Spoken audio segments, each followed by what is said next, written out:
Hello everyone, welcome to the video. इस video में हम बात करेंगे all the things you need to know about IELTS. आपको आइल्स के बारे में सारी बातें जो पता होनी चाहिए बिफोर आप एग्ज़ाम लो या फिर एग्ज़ाम के लिए इवन प्रिपरेशन स्टार्ट करो या फिर एग्ज़ाम को बुक भी करो। इससे पहले आपको ये सारी बातें पता होनी चाहिए। So let's begin. First and foremost, IELTS और टोफल क्या है?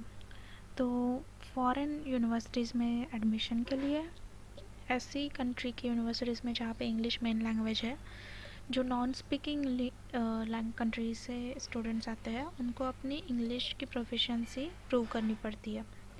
आपको प्रूव करना पड़ता है कि आप इंग्लिश समझ सकते हो, आप इंग्लिश में स्टडी कर सकते हो और कम्युनिकेट भी कर सकते हो। तो इसीलिए इंग्लिश लैंग्वेज के एग्ज़ाम स्कोर्स यूज़ किए जाते हैं। ट्रेडिशनली आइल्स और टोफल इसके लिए यूज़ किया जाता था, पर रिसेंटली पीटी और ड्यूलिंगो भी यूज़ किया जाता है। इसमें से टोफल है, उसका लॉन्ग फॉर्म है कि a test of English as a foreign language, और ये educational testing service that is ETS provide करती है। IELTS stands for international English language testing system, और ये ब्रिटिश काउंसिल, IDP और कैम्ब्रिज इंग्लिश एक साथ मैनेज करते हैं। PT is Pearson test of English, और ये पियर्सन कंडक्ट करती है। ड्यूलिंगो इंग्लिश टेस्ट, वो लैंग्वेज लर्निंग ऐप ड्यूलिंगो है, उन्होंने क्यूरेट किया है, और ये पॉपुलैरिटी में इंक्रीज़ हुई, यूनिवर्सिटीज़ इनको एक्सेप्ट करने लगी कोविड-19 के टाइम। तब से PT और ड्यूलिंगो भी बेटर ऑप्शन है, बट जनरली आइल्स और TOEFL are still preferred. Okay, तो आइल्स बुक करने से पहले आइल्स के डिफरेंट टाइप्स के जो एग्ज़ाम्स होते हैं उनके बारे में जानना बहुत इम्पॉर्टेंट है, क्योंकि अगर आपने गलत बुक कर दिया तो आपके सारे पैसे वेस्ट जाएंगे। तो इसलिए इसके टाइप्स पता होना ज़रूरी है ताकि आप सही वाले एग्ज़ाम बुक करो। आइल्स 3 टाइप के एग्ज़ाम लेती है। फर्स्ट होता है एकेडमिक आइल्स। अगर आप हायर स्टडीज़ ले रहे हो, बाहर पढ़ने जा रहे हो, तो एकेडमिक आइल्स आपको बुक करनी है। सेकेंड है जनरल ट्रेनिंग आइल्स। ये उनके लिए है जो इंग्लिश स्पीकिंग कंट्री के लिए माइग्रेट करना चाहते हैं, या फिर जो डिग्री लेवल से नीचे वाला कोई कोर्स करना चाहते हैं। Third is life skills IELTS, UKVI भी कहा जाता है इसको। ये सिर्फ UK वीज़ा के लिए है। यूनाइटेड किंगडम में family visa, extension to family, spouse और पार्टनर वीज़ा, या फिर इंडिपेंडेंट लीव और टू रिमेन और सिटीजनशिप के लिए यूनाइटेड किंगडम में ये टेस्ट लिया जाता है। जनरल और एकेडमिक आइल्स में स्पीकिंग और लिसनिंग के सेक्शन सेम होंगे, बट रीडिंग और राइटिंग डिफरेंट होगा। लाइफ स्किल्स में सिर्फ स्पीकिंग और लिसनिंग होगा। ये वीडियो में हम सिर्फ एकेडमिक आइल्स के बारे में बात करेंगे, क्योंकि वो अब्रॉड स्टडीज़ के लिए इम्पोर्टेंट है। तो अगर आप हायर स्टडीज़ परस्यू करना चाहते हैं तो एकेडमिक आइल्स आपको बुक करना है। नाउ हम देखेंगे आइल्स के फॉर्मेट के बारे में। तो बेसिकली आइल्स में 4 सेक्शंस होते हैं: listening, reading, writing and speaking. इसमें लिसनिंग, रीडिंग और राइटिंग का टेस्ट एक साथ होता है कंप्यूटर पे, उसको LRW टेस्ट बोला जाता है। और स्पीकिंग का टेस्ट अलग होता है, वो एक इन पर्सन इंटरव्यू होता है, और ये LRW से अलग शेड्यूल किया जाता है। वो LRW के ही दिन हो सकता है या फिर कोई और दिन भी हो सकता है। अब लिसनिंग का फॉर्मेट देखते हैं। ये हमेशा फर्स्ट सेक्शन होगा LRW एग्ज़ाम का। 30 मिनट्स का ये सेक्शन होगा। इसमें 4 टास्क होंगे, मतलब 4 ऑडियो रिकॉर्डिंग्स आपको सुनने देगी। हर एक ऑडियो रिकॉर्डिंग पे 10 क्वेश्चंस होंगे। आपको जब आपका ऑडियो प्ले हो रहा है, जब आप ऑडियो को सुन रहे हो, तभी आपको सारे क्वेश्चंस को आंसर करना है। जितना मुश्किल है लगता है उतना है नहीं, आपको इनफ टाइम मिल जाएगा ताकि आप आंसर कर सको क्वेश्चंस। आपको हर एक रिकॉर्डिंग प्ले करने से पहले 1-2 मिनट दिया जाएगा ताकि आप क्वेश्चंस रीड कर सको। हर एक रिकॉर्डिंग सिर्फ एक ही बार प्ले होगी, रिपीट नहीं होगा। नाउ रीडिंग का फॉर्मेट देखते हैं। रीडिंग सेकेंड सेक्शन होगा LRW टेस्ट का, और 60 मिनट का चलेगा। इसमें आपको 3 टास्क होंगे, मतलब 3 पैसेजेस होंगे, जिस पे आपको ओवरऑल 40 क्वेश्चंस होंगे। राइटिंग का फॉर्मेट देखते हैं तो राइटिंग हमेशा LRW का थर्ड एंड लास्ट सेक्शन होता है। टोटल 60 मिनट्स का ड्यूरेशन होता है और इसमें 2 टास्क होंगे। टास्क 1 में आपको एक विजुअल इन्फॉर्मेशन डायग्राम दिया जाएगा जिसको आपको अपने वर्ड्स में डिस्क्राइब करना है। आपको एटलीस्ट 150 वर्ड्स लिखने हैं इन 20 मिनट्स। टास्क 2 है कि आपको एक प्रॉब्लम या फिर पॉइंट ऑफ व्यू और एन आर्ग्यूमेंट दिया जाएगा जो आपको डिस्कस करना है। कम से कम 250 वर्ड्स लिखने हैं इन 40 मिनट्स। अब ये याद रखना बहुत इम्पोर्टेंट है कि टास्क 2 को डबल मार्क्स होंगे टास्क 1 से। मतलब अगर टोटल राइटिंग का मार्क्स 9 है तो टास्क 1 को 3 मार्क्स होंगे और टास्क 2 को 6 मार्क्स होंगे। ओके, हालांकि टोटल 60 मिनट्स का टाइम होता है, पर आयल्स खुद सजेस्ट करते हैं कि आपको टास्क 1 को 20 मार्क्स देने चाहिए, 20 मिनट्स देने चाहिए और टास्क 2 को 40 मिनट्स, क्योंकि टास्क 2 को डबल मार्क्स होंगे। अब हम स्पीकिंग का फॉर्मेट देखते हैं। स्पीकिंग एज आई सेड कि इन पर्सन इंटरव्यू होगा टेस्ट टेकर और एग्जामिनर का, और ये LRW टेस्ट से अलग शेड्यूल किया जाएगा। टोटल टाइम ड्यूरेशन इसकी 11 से 14 मिनट होगी। इसमें टोटल 3 टास्क होंगे। फर्स्ट टास्क में आपको आपके अपने बारे में या फिर कुछ फैमिली टॉपिक्स जैसे home, your work, your study, your job, your family, इनके या फिर इंटरेस्ट, इनके बारे में क्वेश्चंस पूछे जाएंगे। ये 4 to 5 मिनट तक चलेगा। टास्क 2 में आपको एक टॉपिक कार्ड दिया जाएगा। इसमें एक टॉपिक का लिखा होगा और उस टॉपिक के डिपेंडेंट आपको एग्जामिनर क्वेश्चंस पूछेंगे। आपको 1 मिनट दिया जाएगा आपका आंसर प्रिपेयर करने के लिए। फिर आपको 2 मिनट तक उसके आंसर में बोलना है। ओके, उसके बाद एग्जामिनर 1-2 और क्वेश्चंस उसी टॉपिक के पूछेंगे। टास्क 3 में टास्क 2 पे ही टास्क 2 से रिलेटेड कुछ और सब्जेक्ट के क्वेश्चंस पूछे जाएंगे। ज़रा एब्स्ट्रैक्ट और आइडियाज़ और इश्यूज होंगे जिस इन पे क्वेश्चंस होंगे। ये पार्ट 4 to 5 मिनट चलेगा। आई विल बी डूइंग मैं और एक वीडियो बना रही हूँ जिसमें प्रिपरेशन के बारे में बताया जाएगा और एक टॉपिक के सेक्शन के बारे में, उसमें क्या होता है और कैसे प्रिपेयर करना है इसके बारे में बताया जाएगा। अभी हम देखते हैं difference between TOEFL and IELTS. तो मेरे ख्याल से the only difference and I think the biggest difference between IELTS and TOEFL is उनका फॉर्मेट। ओके, हमने आइल्स के फॉर्मेट के बारे में अभी बात की है और टोफल के बारे में हम इस वीडियो में ज़्यादा नहीं देखेंगे। मैंने और एक वीडियो बनाया है टोफल और आइल्स क्या है, उसमें कंपैरेटिवली उनका फ़र्क बताया फॉर्मेट का। अब फॉर्मेट के अलावा थोड़े और छोटे छोटे डिफरेंस है, वो हम यहाँ पे देखेंगे। First of all vocabulary. कोई भी लैंग्वेज, वोकैबुलरी मतलब वर्ड्स की डिक्शनरी या फिर जितने आपको वर्ड्स पता है वो।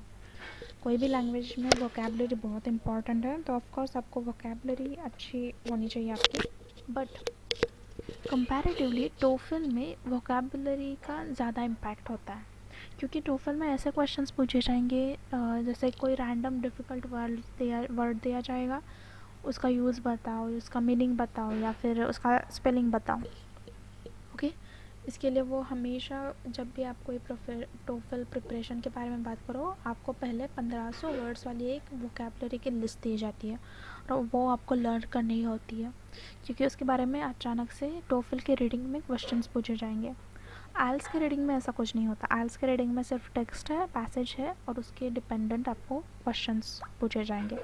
तो मेरे पर्सनल ओपिनियन में मुझे लगता है कि आइल्स का रीडिंग इसकी वजह से टोफल के रीडिंग से इजी होता है, क्योंकि आपको 1500 वर्ड्स वाली वोकैबुलरी स्टडी नहीं करनी पड़ती। लिसनिंग सेक्शन में टोफल में पहले पूरा ऑडियो प्ले होता है, उसके बाद आपको क्वेश्चंस को आंसर करना होता है। बट आइल्स में आपको क्वेश्चंस को आंसर ऑडियो सुनते सुनते करना होता है। राइटिंग में आइल्स में टास्क 1 होता है कि डायग्राम डिस्क्राइब करना है, जो टोफल में नहीं होता। ओके, तो या वही डिफरेंस है कि राइटिंग में एक ऐसा टास्क होता है जहाँ पे आपको डायग्राम डिस्क्राइब करना है। स्पीकिंग में जैसा मैंने पहले कहा कि टोफल में कंप्यूटराइज्ड होता है ये, पर आइल्स में इन पर्सन इंटरव्यू होता है स्पीकिंग के लिए। और ये जो टेस्ट होता है स्पीकिंग का LRW टेस्ट से अलग होता है, listening reading writing that is LRW test इससे अलग होता है।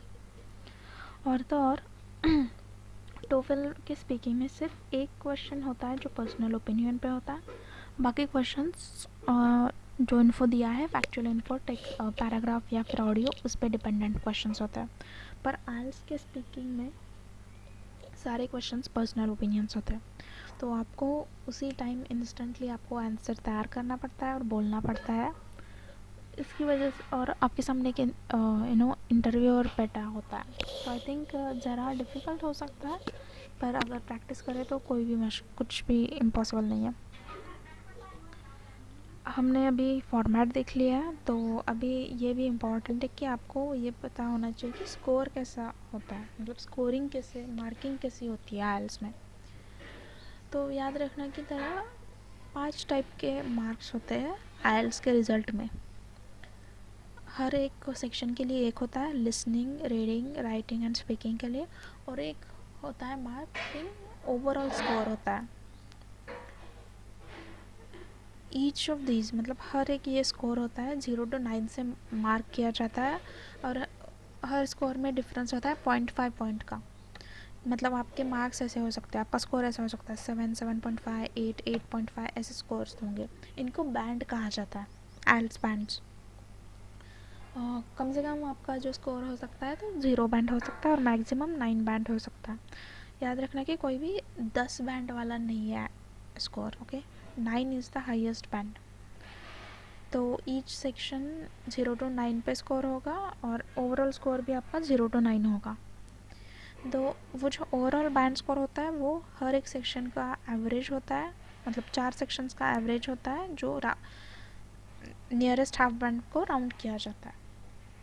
अब ये याद रखना है आपको कि एक ओवरऑल स्कोर वाला तो अच्छा होना ही चाहिए, बट सिर्फ वही काफ़ी नहीं है, आपको आपका सेक्शनल स्कोर भी अच्छा रखना है। सेक्शनल स्कोर भी आपका अच्छा होना चाहिए, क्योंकि हर एक प्रोग्राम का, हर एक कोर्स का अलग रिक्वायरमेंट होता है। ऐसा भी हो सकता है कि उनके ओवरऑल स्कोर और सेक्शनल स्कोर की रिक्वायरमेंट अलग हो। फॉर एग्ज़ाम्पल एक प्रोग्राम की ऐसी रिक्वायरमेंट हो सकती है कि ओवरऑल 7.5 स्कोर होना चाहिए, 7 बैंड होना चाहिए हर एक सेक्शन में, बट रीडिंग के सेक्शन में 7.5 बैंड हो सकता है। ऐसे अलग अलग प्रोग्राम की अलग अलग रिक्वायरमेंट होती है, ओवरऑल वाली और सेक्शनल वाली। रिसर्च प्रोग्राम और टीचिंग प्रोग्राम्स होते हैं, उनके जनरली राइटिंग और स्पीकिंग में हायर बैंड्स एक्सपेक्टेड होते हैं। मैंने एक टीचिंग प्रोग्राम की रिक्वायरमेंट पढ़ी थी जहाँ पे मिनिमम स्कोर 8 बैंड होना चाहिए था, रीडिंग लिसनिंग पे 7 बैंड कम से कम होना चाहिए, राइटिंग पे 7.5 बैंड होना चाहिए और स्पीकिंग पे मिनिमम 8 बैंड होना चाहिए था। वो एक टीचिंग प्रोग्राम था, तो ऑफकोर्स राइटिंग और स्पीकिंग में फ्लुएंसी होनी चाहिए। जनरली एक 7 या 6.5 का स्कोर काफ़ी माना जाता है। स्कोर रिपोर्टिंग, हमने स्कोरिंग स्कीम देख ली है, और रजिस्ट्रेशन देखने से पहले हमें स्कोर रिपोर्टिंग के बारे में जानना चाहिए। स्कोर रिपोर्टिंग एक्चुअली क्या होता है कि आपका जो स्कोर है वो आपको यूनिवर्सिटी को सेंड करना पड़ता है जहाँ पे आप एडमिशन ले रहे हो। एडमिशन प्रोसेस में एक इम्पॉर्टेंट पार्ट होता है स्कोर रिपोर्टिंग। जनरली आइल्स स्कोर रिपोर्टिंग के लिए चार्ज करती हूँ, तो ऑनलाइन सेंड करने के लिए $3.79 और $19 फॉर हार्ड कॉपी। इंडिया में 250 रुपये ऑनलाइन सेंड करने के लिए, 400 पोस्ट से करने के लिए और 1500 कुरियर से करने के लिए होता है। But here's the best part, आप 5 यूनिवर्सिटी को फ्री में स्कोर रिपोर्टिंग कर सकते हैं विदाउट पेइंग एनीथिंग। तो जब आप एग्ज़ाम के लिए रजिस्टर कर रहे हो, एग्ज़ाम बुक कर रहे हो, तब आपको ये 5 यूनिवर्सिटीज़ डिसाइड करनी है जहाँ पे आप अप्लाई कर रहे हो, और उनको ये स्कोर रिपोर्टिंग के लिए लिखना होता है। अब ये यूनिवर्सिटीज़ कैसे सिलेक्ट करें? जब आप बुक कर रहे हो LRW का स्लॉट, आइल्स बुकिंग कर रहे हो, तभी आपको ये नेम्स देने हैं। आप वहाँ पे आपकी यूनिवर्सिटी नाम से ढूंढ सकते हो, बट ईजियर वे है कि स्कोर रिपोर्टिंग के लिए हर एक यूनिवर्सिटी का एक कोड होता है, तो आप यूनिवर्सिटी के वेबसाइट पे वो कोड ढूंढ सकते हो। बट समटाइम्स हर एक डिपार्टमेंट का भी अलग स्कोर होता है। एक ही यूनिवर्सिटी के डिफरेंट डिपार्टमेंट्स का डिफरेंट कोड हो सकता है, तो आपको वो भी देखना है। पर ठीक है, अगर आपको पता नहीं है कोड तो कोई प्रॉब्लम नहीं है, आप नेम से भी वहाँ पे यूनिवर्सिटी सर्च कर सकते हो। और ये आप हमेशा रजिस्ट्रेशन के बारे टाइम ही करना है, ज़रूरी नहीं। आपके LRW एग्ज़ाम के एक दिन पहले तक आप ये नेम्स ऐड कर सकते हो या फिर चेंज कर सकते हो। अब हम देखते हैं कि रजिस्ट्रेशन कैसे करना है। आइल्स के लिए रजिस्टर करने के लिए फ़र्स्ट ऑफ़ ऑल आपको आइल्स की वेबसाइट पे अकाउंट बनाना पड़ेगा। इंडिया में ये वेबसाइट आइल्स IDP की वेबसाइट है। वहाँ पे आपको अकाउंट साइन अप करना पड़ेगा, और साइन अप करने के बाद लॉगिन करके डेट और टाइम सेलेक्ट करके आपको एग्ज़ाम बुक करनी है। इंडिया में मार्च 2024 में आइल्स की प्राइस थी 17,000 रुपये। याद रखिए कि स्पीकिंग टेस्ट और LRW टेस्ट अलग होता है और इनका बुकिंग भी अलग होता है। जब आप फ़ी एक ही बार पे करनी है। जब आप LRW टेस्ट बुक कर रहे हो तभी आपको 17,000 पे करना है। स्पीकिंग टेस्ट LRW टेस्ट के 7 दिन पहले या 7 दिन बाद तक कभी भी स्केड्यूल हो सकती है। आपको आपका स्पीकिंग टेस्ट का स्केड्यूल चूज़ करने के लिए, वो स्लॉट बुक करने के लिए, LRW टेस्ट के 12 दिन पहले वो ऑप्शंस ओपन होगा कि आप स्पीकिंग टेस्ट का स्लॉट सेलेक्ट करो, और LRW के 10 दिन पहले वो ऑप्शन बंद हो जाएगा। इस दौरान आप वेबसाइट पे जाके लॉगिन करो और वहाँ पे स्पीकिंग टेस्ट स्लॉट सिलेक्शन का ऑप्शन आपको अवेलेबल होगा। वो जो स्लॉट्स होंगे 7 दिन पहले से 7 दिन बाद तक LRW के होंगे। एग्ज़ामिनर कब अवेलेबल है और कौन से स्लॉट अवेलेबल है उसके हिसाब से आपको स्लॉट सेलेक्ट करने मिलेगा। फॉर एग्ज़ाम्पल, आपकी LRW टेस्ट 18 अगस्त को है, तो आपको स्पीकिंग स्लॉट सेलेक्ट करने के लिए 6 से 8 अगस्त तक का टाइम मिलेगा, और आप आपकी स्पीकिंग टेस्ट 11 से 25 अगस्त तक सेलेक्ट कर सकते हो। अगर आपको पता नहीं है ये बात, मतलब आपने ये मिस कर दिया चांस वो 2 दिनों में स्पीकिंग टेस्ट सेलेक्ट करने के लिए, तो कोई प्रॉब्लम नहीं। आपको आइल्स ऑटोमेटिकली एक स्लॉट अलोकेट कर देगा। जनरली ये ऑटोमेटिक जो स्लॉट आपको स्केड्यूल होगा वो 2-3 दिन पहले या बाद में होगा LRW के। आपके LRW के सेम डे पे भी आपकी स्पीकिंग टेस्ट ऑटोमेटिकली आ सकती है, बट ये बेस्ट केस है। वर्स्ट केस में 7 दिन पहले या 7 दिन बाद भी आ सकती है। जब मैंने अपनी आइल्स बुक की थी, मुझे ये स्लॉट स्पीकिंग टेस्ट के स्लॉट सिलेक्शन के बारे में पता नहीं था, तो मैंने तो अपना स्लॉट खुद से बुक नहीं किया था। मेरा ऑटोमेटिकली हो गया था, पर मेरा सेम डे पे हो गया था। सेम डे पे एक अच्छी बात है, बट दोनों स्पीकिंग टेस्ट में और LRW टेस्ट में मेरा 3 घंटे का गैप आ गया था, और मेरी स्पीकिंग टेस्ट पहले हो गई और LRW बाद में था। एनीवेज, आइल्स के बुक के बारे में बात करते हैं। जब आप आइल्स के लिए बुक करोगे, रजिस्टर करोगे, एग्ज़ाम शेड्यूल करोगे ना, आपको 2-3 दिनों में एक हार्ड कॉपी कवर बुक मिलेगा, हार्ड कवर बुक मिलेगा, जो ये फ्री ऑफ कॉस्ट होता है। कुछ भी आपको इसके लिए पे करना नहीं पड़ेगा या फिर ऑर्डर नहीं करना पड़ेगा। जिसने भी आइल्स के लिए रजिस्टर किया है, आइल्स के एग्ज़ाम शेड्यूल किया है, उन सबको ये बुक कुरियर से मिल जाएगा। ये बुक आपका सबसे बेस्ट रिसोर्स है, सबसे बेस्ट वेपन है। ओके, आइल्स की प्रिपरेशन के लिए ये बहुत इम्पॉर्टेंट है कि आप ये बुक पढ़ो। इनफैक्ट ये बुक मैंने ओवरऑल 8 स्कोर बैंड किया था, बट सिर्फ 4 दिन की प्रिपरेशन पे। तो ये 4 दिन के प्रिपरेशन पे ये बहुत अच्छा स्कोर है, और मैंने सिर्फ ये बुक स्टडी किया था।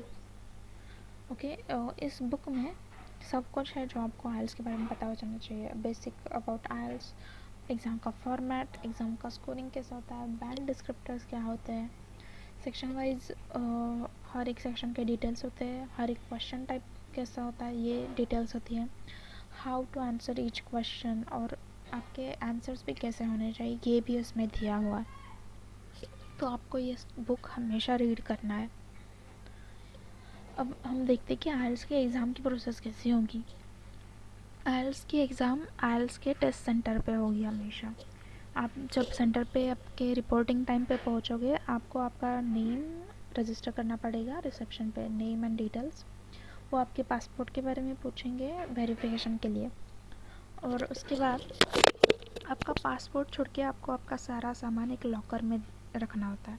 लॉकर की की और पासपोर्ट ही सिर्फ आप एग्ज़ाम के कंप्यूटर तक ले जा सकते हो, बाकी सारी चीज़ें लॉकर में जाएगी। आई थिंक एक ट्रांसपेरेंट वाटर बॉटल भी आप ले जा सकते हो आपके एग्ज़ाम के लिए। एक बार LRW एग्ज़ाम्स शुरू हुई तो उसमें कोई भी ब्रेक्स नहीं मिलेंगे, और आपको जो टाइम दिया हुआ है एग्ज़ाम के लिए वो सारा आपको यूज़ करना है, क्योंकि अगर आपने जल्दी एग्ज़ाम किया ख़त्म, फिर भी आपको एग्ज़ाम सबमिट नहीं करने मिलेगा और आप एग्ज़ाम रूम से बाहर भी नहीं जा सकते। सो जो भी टाइम दिया है प्रॉपरली यूज़ करो। एग्ज़ाम कंप्लीट होने के बाद वापस आपको पासपोर्ट के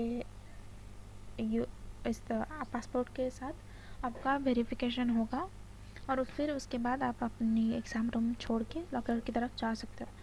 स्पीकिंग टेस्ट के लिए सिमिलर प्रोसेस होता है। आपको रजिस्टर करना पड़ेगा, वेरीफाई करना पड़ेगा आपकी डिटेल्स, और पासपोर्ट के अलावा बाकी सब कुछ लॉकर में रखना पड़ेगा। स्पीकिंग के इंटरव्यू में इंटरव्यूअर पहले आपको वेलकम करेगा, उनका नेम बताएंगे, और फिर आपको नेम आपके वेरिफिकेशन के लिए पूछेंगे, और वो एक वॉइस रिकॉर्डिंग स्टार्ट करेंगे। ओके, ये इसलिए है क्योंकि आपका जो इंटरव्यूअर होंगे वो आपके आंसर्स को मार्क नहीं करेंगे, वो आपका स्कोर नहीं लिखेंगे। जो एक्चुअल एग्जामिनर्स होते हैं वो ये वॉइस रिकॉर्डिंग आपके इंटरव्यू की सुनेंगे और फिर वो आपको मार्क्स देंगे। आइल्स रिजल्ट्स कैसे आएंगे, तो TRF आपका जो स्कोर कार्ड होता है उसका बोलता है टेस्ट रिपोर्ट फॉर्म, TRF। अगर आपने कंप्यूटर वाली आइल्स लिए हैं जो मोस्ट ऑफ द पीपल लेते हैं, तो 3 से 5 दिनों में आपको आपका रिज़ल्ट मिल जाएगा। आपको आपके टेक्स्ट पे, मोबाइल पे एक टेक्स्ट आ जाएगा रिज़ल्ट आने के बाद, और आप आइल्स के अकाउंट पे, उनके वेबसाइट पे जाके आप लॉगिन कर सकते हो, वहाँ पे आपको आपका स्कोर कार्ड डाउनलोड कर सकते हो। ये सेम प्रोसेस होने के लिए है। अगर आपने पेपर बेस्ड आइल्स लिया है तो 13 दिन लगेंगे। अब IELTS बैंड डिस्क्रिप्टर्स देखते हैं। IELTS band descriptors is one of the most important things you should know about IELTS। IELTS band descriptor होते क्या हैं, तो ये वो एस्पेक्ट्स होते हैं जिन पे आपका आंसर एवेल्यूएट किया जाएगा, मतलब आपके आंसर को कैसे मार्क किया जाएगा, ये बैंड डिस्क्रिप्टर्स बताता है। आपके आंसर में क्या होना चाहिए, ये सब बैंड डिस्क्रिप्टर पे लिखा होता है। ओके, तो ये बैंड डिस्क्रिप्टर्स आप जो हमने बुक के बारे में बात की उसमें मिल सकता है, या फिर आइल्स की वेबसाइट पे भी मिल सकता है। अब इनके बारे में मैं ज़्यादा प्रिपरेशन वीडियो में बताऊंगी, बट यहाँ पे एक एग्जांपल दिखाता है। सो ये जो बैंड डिस्क्रिप्टर्स है राइटिंग के टास्क 1 के लिए है। हर एक बैंड में कैसा आंसर हो सकता है ये उन्होंने दिया, तो यहाँ पे 9 है, 8 है, मैंने क्रॉप कर दिया, 0 से स्टार्टिंग किया उन्होंने। तो 9th वाले बैंड में उन्होंने क्या दिया, टास्क अचीवमेंट, मतलब यहाँ पे लिखा है कि आपके क्वेश्चन में जो भी पूछा है, जो भी मल्टीपल क्वेश्चंस पूछे होंगे छोटे छोटे, वो सारे आपको आंसर करने हैं। कोहेरेंस और कोहेजन का मतलब होता है कि आपके आंसर में जो पैराग्राफ्स होंगे वो कंटिन्यूस फ्लो होना चाहिए उनमें। ऐसा नहीं कि एक पैराग्राफ में एक आइडिया के बारे में बताया, फिर दूसरे पैराग्राफ में एक टोटली डिफरेंट आइडिया बताया, मतलब दोनों का कुछ रिलेशन ही नहीं लग रहा है, लॉजिक ही नहीं लग रहा है, ऐसा नहीं होना चाहिए। वो रेफ़र करता है कोहेरेंस और कोहेजन के लिए। लेक्सिकल रिसोर्स मतलब वोकेबलरी, आपको एक रिच वैरिड वोकेबलरी यूज़ करनी है, सेम वर्ड आपको रिपीट नहीं करना चाहिए। फॉर एग्जांपल हेंस वर्ड अगर आपने यूज़ किया है एक बार, तो वो वर्ड आपको बार बार रिपीट नहीं करना चाहिए। हेंस के अलावा आप that is why, because of this, therefore, ऐसे वर्ड्स यूज़ कर सकता है। सो दिस वे आपको वैरिड वोकेबलरी यूज़ करनी है। ग्रामेटिकल रेंज एंड एक्यूरेसी मतलब आपको अलग अलग ग्रामेटिकल स्ट्रक्चर्स यूज़ करने हैं, जहाँ स्पेशली इन राइटिंग में आपको प्रॉपर टेंस यूज़ करना है डिपेंडिंग ऑन क्वेश्चन। अगर पास्ट के बारे में पूछा है तो पास्ट टेंसेस यूज़ करने हैं प्रॉपर, फ्यूचर के बारे में पूछा है तो फ्यूचर वाले टेंसेस यूज़ करने हैं, सही से एक्टिव और पैसिव वॉइसेस यूज़ करने हैं, और all the rest of the grammatical structures आपको यूज़ करना है और विद एक्यूरेसी यूज़ करना है। गलत स्ट्रक्चर नहीं यूज़ करना है, परफेक्टली यूज़ करना है। ओके, तो ऐसे हर एक बैंड के लिए उन्होंने डिस्क्रिप्शन दिया है कि आंसर कैसा होगा। आई थिंक 0 बैंड होगा जब कोई स्टूडेंट एग्ज़ाम के लिए अपेयर ही नहीं हुआ। ओके, तो हाउ टू प्रेप, मैं इस पर एक वीडियो बनाऊंगी हर एक सेक्शन में कैसे क्या होता है, कैसे क्वेश्चंस होते हैं और कैसे प्रिपेयर करना है, पर यहाँ पे मैं इन शॉर्ट स्टेप्स बता रही हूँ एग्ज़ाम के लिए कैसे प्रिपेयर करना है। फर्स्ट इज़ एग्ज़ाम का फॉर्मेट आपको पता होना चाहिए। अभी हमने एग्ज़ाम का फॉर्मेट देखा है, तो वही कि एग्ज़ाम में क्या क्वेश्चंस होंगे, किस टाइप का होगा एग्ज़ाम। सेकेंड कि अंडरस्टैंड द स्कोरिंग सिस्टम कैसी है पता होना चाहिए, स्पेशली आइल्स, क्योंकि आइल्स में कुछ अलग स्कोरिंग है बैंड्स वाला जो हमने बताया। तो हर एक बैंड में क्या क्या होता है ये बैंड डिस्क्रिप्टर से पता चलता है, तो आपको बैंड डिस्क्रिप्टर्स पढ़ने हैं। थर्ड पॉइंट इज़ आपको प्रिपरेशन शुरू करने से पहले एक मॉक टेस्ट लेनी चाहिए, एक कंप्लीट मॉक टेस्ट जिसमें चारों सेक्शंस होंगे, तो आपको पता चलेगा कि आप कौन से लेवल पे हो और इसके बाद आपको क्या करना है। Fourth point is plus and minus ढूंढो, दैट इज़ आपका जो मॉक टेस्ट का रिज़ल्ट है और मॉक टेस्ट का आपका जो एक्सपीरियंस है उस पर आपको ये एनालाइज करना है कि आपको क्या आसान आता है और क्या डिफ़िकल्ट है, तो कौन से सेक्शन डिफ़िकल्ट जाता है या फिर कौन से क्वेश्चंस डिफ़िकल्ट है, कौन से क्वेश्चंस कितना टाइम लेते हैं, ये सब आपको नोट करना है और उनको कैसे टैकल करना है, ये प्रॉब्लम्स कैसे सॉल्व करनी है, ये आपको डिसाइड करना है। Fifth point is you should have some good resources. आप प्रिपरेशन शुरू करने से पहले ऑनलाइन ज़रा जाके ढूंढो, जाके रिसर्च करो कि कौन से रिसोर्सेज अच्छे हैं प्रिपरेशन के लिए, क्योंकि अगर यूज़लेस रिसोर्स हो तो उनका कुछ फ़ायदा नहीं है, गुड रिसोर्स हो तभी आपको कुछ इन्फॉर्मेशन अच्छी मिल सकती है, कोई कुछ फ़ायदा हो सकता है। मेरे ख्याल से official resources biggest thing and the first thing you need. Official resource मतलब ऑफिशियल बुक, ऑफिशियल जो उनके इन्फॉर्मेशन ब्राउजर्स होते हैं आइल्स की तरफ से आए हुए, वो सब आपको रीड करने हैं। अदर देन दैट इस ऑफिशियल रिसोर्स में आपको सब कुछ इन्फो मिल जाएगा। एडिशनल रिसोर्सेज आई थिंक आपको सिर्फ प्रैक्टिस के लिए लगेंगे। और फिर यूट्यूब तो है ही, यूट्यूब पे हमेशा कुछ ना कुछ आपको इन्फॉर्मेशन मिलती ही रहेगी। Next point is practice. कोई भी एग्ज़ाम के लिए प्रैक्टिस बहुत इंपॉर्टेंट है, सो प्रैक्टिस प्रैक्टिस प्रैक्टिस। जितना आप ज़्यादा प्रैक्टिस करोगे उतना आप बेटर करोगे और उतना आपको बेटर स्कोर मिलेगा। Okay, solve practice questions, multiple mock test ले लो। स्पीकिंग के लिए आपको इंग्लिश में बोलने की प्रैक्टिस करनी पड़ेगी। आप अपने घर पे अपने फ्रेंड के साथ वो स्पीकिंग के टॉपिक्स पे बोलने की कोशिश करो, 1 मिनट 2 मिनट। इससे आपको इंटरव्यू में बोलने की आदत पड़ जाएगी, इंटरव्यू में बोलने में इतना डिफ़िकल्ट नहीं लगेगा। अगर आपके साथ कोई बोलने के लिए है नहीं तो आप मिरर में प्रैक्टिस करो बोलने की। और ये याद रखना कि सिर्फ क्वेश्चन सॉल्व करना, मॉक टेस्ट लेना इम्पोर्टेंट नहीं है। आपने वंस एक बार आंसर कर दिया तो आपके आंसर्स आपको चेक करने हैं, कहाँ पे क्या कम पड़ता है, कौन से बैंड में आपका आंसर आ रहा है और कैसे आपको आपका बैंड इम्प्रोवाइज़ करना है, ये देखना है। Last tip I would say कि राइटिंग एंड स्पीकिंग टॉपिक्स। अब राइटिंग और स्पीकिंग में कोई भी रैंडम क्वेश्चन आ सकता है, पर कुछ टास्क के लिए टॉपिक्स स्पेसिफिक होता है। जैसे कि राइटिंग का टास्क 1, वहाँ पे अलग अलग टाइप के डायग्राम्स आते हैं और उनको डिस्क्राइब करना है आपको। हर एक डायग्राम के लिए एक तरीका होता है जिसमें आपको आंसर लिखना है, कुछ वर्ड्स और फ्रेजेस होते हैं जो आपको यूज़ करने होंगे, तो वो सब तो आपको पता होना चाहिए। तो उसकी प्रैक्टिस करो, हर एक डायग्राम की प्रैक्टिस करो। और स्पीकिंग के टास्क 1 में बाकी टास्क का तो पता नहीं है, मतलब कोई भी आंसर क्वेश्चन टॉपिक आ सकता है, पर टास्क 1 पे जो होता है वो फैमिली टॉपिक्स होते हैं, आपके बारे में होते हैं, आपके घर के बारे में, आपकी फैमिली के बारे में, आपके जॉब या स्टडीज़ के बारे में, इंटरेस्ट के बारे में। तो इन टॉपिक्स के बारे में आप बात करने की प्रैक्टिस कर सकते हैं, आपके घर के बारे में बात करने की प्रैक्टिस कर सकते हैं, आपके एरिया के बारे में प्रैक्टिस कर सकते हो, आपके जॉब के बारे में बात करने की प्रैक्टिस कर सकते हो। तो इन टॉपिक्स की बोलने की प्रैक्टिस कीजिए। ये जो टॉपिक्स है अगेन आपको थोड़ा इन्फो बुक में और उनके वेबसाइट पे मिल सकता है। तो यहाँ पे मैंने वापस ये सारे स्टेप्स समराइज़ किया। That's all for this video. These are मतलब ये सारी बेसिक चीज़ें आपको अगर पता है तो बहुत ही आप प्रिपरेशन करने के लिए परफेक्टली रेडी हो। ये वीडियो मैंने सोचा था उससे बड़ा हो गया, पर मैंने सब कुछ कवर कर लिया जो आपको पता होना चाहिए। और जैसा कि मैंने कहा है वीडियो में कि मैं और एक प्रिपरेशन वीडियो बना रही हूँ जिसमें हर एक सेक्शन के बारे में बताया जाएगा, उसमें क्या होगा, कैसे क्वेश्चंस होंगे और कैसे प्रिपेयर करा। Okay, so I hope you check out that video as well. And अगर आपको पसंद आया तो ये वीडियो लाइक कीजिए और सब्सक्राइब कीजिए। Thank you.